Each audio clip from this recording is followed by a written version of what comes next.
What's good, fam? Let's stay on the same tune, on the same track we was on yesterday, looking at some of the barriers to love, like we already did, and looking at how to remove those barriers and what those barriers mean for us on the day-to-day.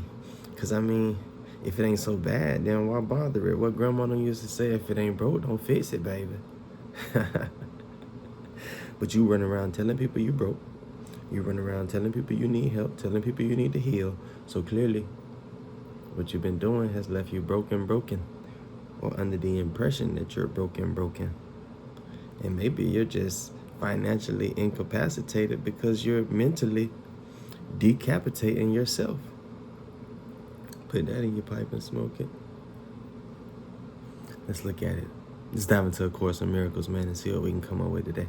Before we dive into this part of a sim, before we even read this sentence that's about to slap, can I ask you, what does it mean for you to know something? Like, what does it mean? What do you mean? I know what it means, but what do you mean when you say, I get that, I understand that, I've learned that? Yeah, I know. Are those indications that the principle or the concept that's being communicated and being described in the moment is something that you have familiarized yourself with to the point of application? And it's something that you realize you've brought to fruition, brought to manifestation, to the physical plane, tangibly? Even if it's a principle on the inside of yourself, for you to say you know it and not apply it is for you not only to mislead the person that you're talking to, but it sounds like you already got yourself ripping and running, turning in circles and misled. It sounds like you've already convinced yourself that something that you're familiar with, or something that you can recognize, or something that you've written down or read or recited, or something that was told to you, you have erroneously assumed that because you heard it a couple times or heard it once or been hearing it all your life, that it's something that you know. No, it's something you're familiar with. You're familiar with a ton of things that you don't know. You're familiar with yourself, but you don't know yourself very, very accurately. That's why when people be telling you about yourself, you be fighting and wrestling against what they're saying, because you don't even know that these are your reflections and they only are equipped to say what you have said, even when they're not trying to show you you. Anyway, there is nothing outside of you. This is what you must ultimately learn. There is nothing outside you. This is what you must ultimately learn. When you learn this, your life will be a reflection of the fact that you have learned it. You will apply the wisdom that is acquired by the knowledge being realized that there is nothing outside of you. Knowing that there is nothing outside of you, you will handle the acquisition of material assets differently. Knowing that there is nothing outside of you will cause you to handle the people in front of you that appear to be external to you differently. Because you ain't never wanted to hurt yourself. Even when you told that lie that you was feeling suicidal, that you was feeling like you didn't want to be here, you got on the phone and called somebody that you knew was going to try to convince you to stay. Because even on your worst day, you ain't trying to take your hand, put it in your mouth and bite till you see blood. All right, so let's look at it. There is nothing outside you. That is what you must ultimately learn. For it is the realization that the kingdom of heaven is restored to you. For God created only this, and he did not depart from it, nor leave it separate from himself. The kingdom of heaven is the dwelling place of the Son of God, who left not his Father and dwells not apart from him. Heaven is not a place, nor a condition. It is merely an awareness of perfect oneness and the knowledge that there is nothing else, nothing outside this oneness, and nothing else within. Anything other than perfect oneness and the knowledge that accompanies it Anything other than direct communion and relationship with your creator and your father within is a fictitious fabrication concocted within your imagination that you thought was going to save you and actually holds you in bondage. But you can let it go anytime you want. All you have to do is come back to the awareness that there is nothing outside you. So them people that you done grew offended with because they said something or did something, they're not outside of you. If you're going to hold a grudge with them, you got to hold it with yourself. What else could God give but knowledge of himself? What else is there to give? The belief that you could give and get something else, something outside yourself, has cost you the awareness of heaven and the awareness of your identity. You've been looking for love in all the wrong places. Watch this. This is insane. So again, your belief that there is something outside of yourself that you can receive or that you can give has costed you the awareness of heaven and the awareness of your identity. The awareness of heaven is the perfect oneness that you were created within and for. You know that you ain't had no type of awareness of no perfect wholeness or no perfect nothing or no perfect oneness or no oneness at all. You wasn't even under the impression that you was inside of a compromised oneness. You thought you was by yourself. You thought you were split, divided. You thought that you were on your own, alone. Check this out though. And you have done a stranger thing than you yet realize. You have displaced your guilt to your body from your mind. I'm going to read it twice because it took me twice. You have displaced your guilt to your body from your mind. Yet a body cannot be guilty, for it can do nothing of itself. You who think you hate your body deceive yourself.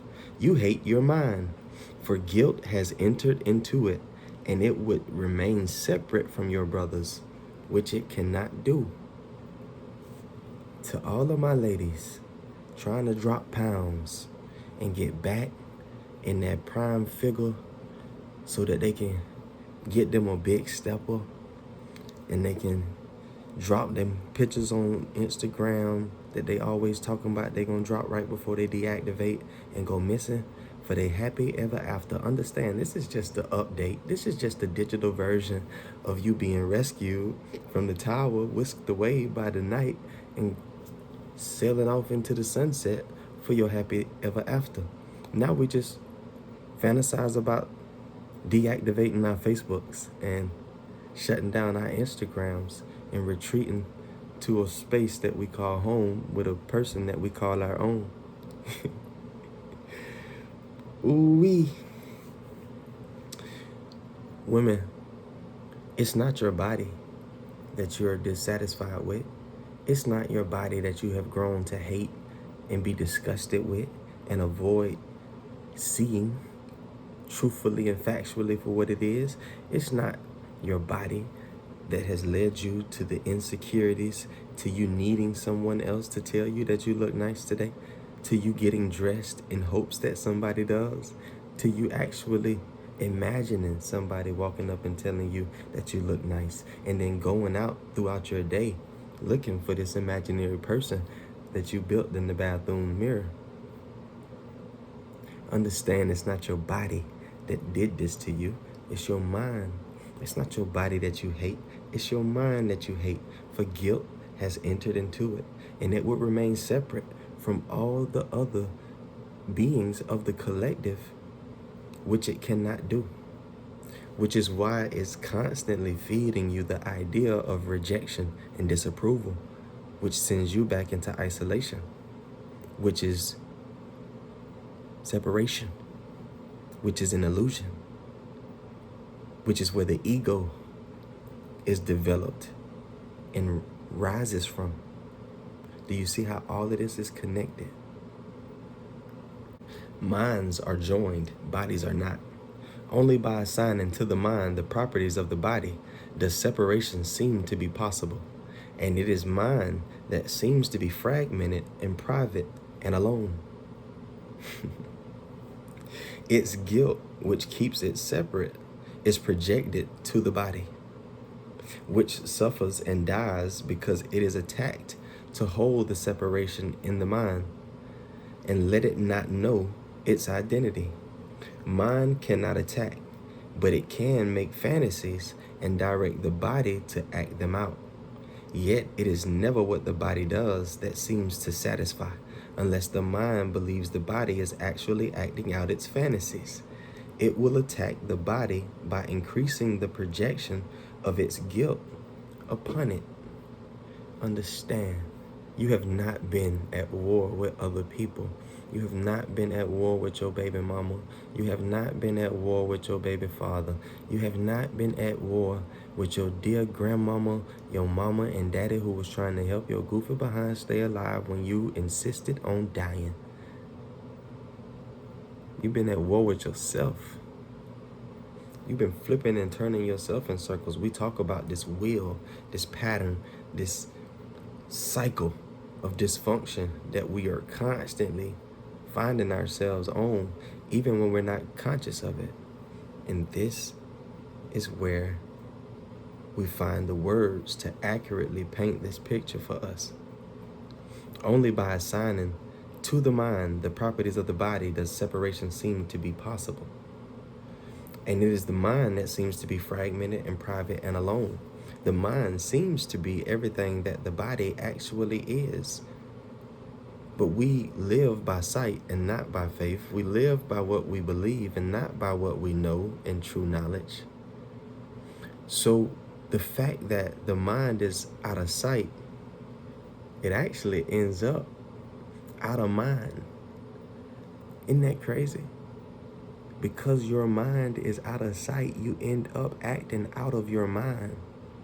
You end up projecting illusions, entertaining the voices on the inside that are associated with your past experiences, and acting as if you don't know, acting as if you have never been to these places before, like you've never attached yourself to somebody and had them change their whole presentation and then had to rebuild and remold and reconstruct yourself because of another person's dysfunction that you identified yourself with. You act like you've never been here before because you get so wrapped up in what you see that you forget that it's what you don't see that drives everything that's within your sight.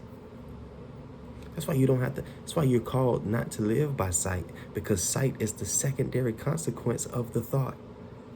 I go in my mind, there's the thought, there's the feeling associated with it. I entertain it, it's already here.